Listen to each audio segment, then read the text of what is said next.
ಪೌರಾಡಳಿತ ನಿರ್ದೇಶನಾಲಯ ಇಲ್ಲಿ ಖಾಲಿರುವ ಮೊದಲನೇ ವಿಭಾಗದ ಕಂದಾಯ ನಿರೀಕ್ಷಕರು ಮತ್ತು ಎರಡನೇ ವಿಭಾಗದ ಸಹಾಯಕರು ಎಂಬ ಹುದ್ದೆಗಳಿಗೆ ಅಪ್ಲಿಕೇಶನ್ ಕಾಲ್ ಮಾಡಿದ್ದಾರೆ. ಉದ್ಯೋಗ ಸ್ಥಳ ಬೆಳಗಾವಿ ಕಲಬುರಗಿ.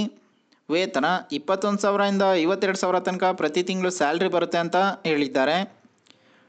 ಮೊದಲ ವಿಭಾಗದ ಕಂದಾಯ ನಿರೀಕ್ಷಕರು ಈ ಒಂದು ಹುದ್ದೆಗೆ ಯಾವುದೇ ಪದವಿಯನ್ನು ಕಂಪ್ಲೀಟ್ ಮಾಡಿರೋ ಅಭ್ಯರ್ಥಿಗಳು ಅಪ್ಲೈ ಮಾಡ್ಬೋದು.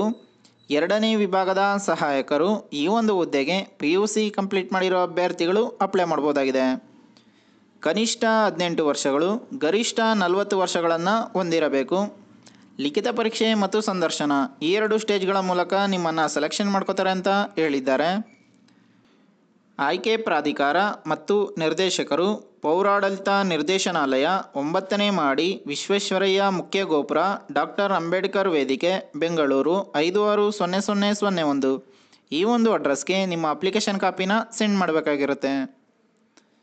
20/6/2024ರಿಂದ 20 ಜುಲೈ 2024 ತನಕ ಆಫ್ಲೈನಲ್ಲಿ ಅಪ್ಲಿಕೇಶನ್ ಹಾಕ್ಬೋದಾಗಿದೆ. ಮುನ್ಸಿಪಲ್ ಅಡ್ಮಿನಿಸ್ಟ್ರೇಷನ್ ಕರ್ನಾಟಕ .gov.in ಈ ಒಂದು ವೆಬ್ಸೈಟ್ನಲ್ಲಿ ನೀವು ಈ ಹುದ್ದೆಗೆ ಸಂಬಂಧಿಸಿದ ಇನ್ನೂ ಅನೇಕ ಮಾಹಿತಿಯನ್ನು ನೋಡ್ಬೋದಾಗಿದೆ. ಇನ್ನು ಈ ಜಾಬ್ಗೆ ಸಂಬಂಧಪಟ್ಟ ಅಫಿಷಿಯಲ್ ನೋಟಿಫಿಕೇಶನ್ PDF ಅನ್ನು ಈ ವಿಡಿಯೋದ ಡಿಸ್ಕ್ರಿಪ್ಷನಲ್ಲಿ ಕೊಟ್ಟಿರ್ತೀನಿ. ಒಂದ್ಸಲ ಓದ್ಕೊಂಡು ನಂತರ ಅಪ್ಲೈ ಮಾಡಿ. ಅಪ್ಲೈ ಮಾಡೋ ಎಲ್ರಿಗೂ ಕೂಡ ಆಲ್ ದ ಬೆಸ್ಟ್.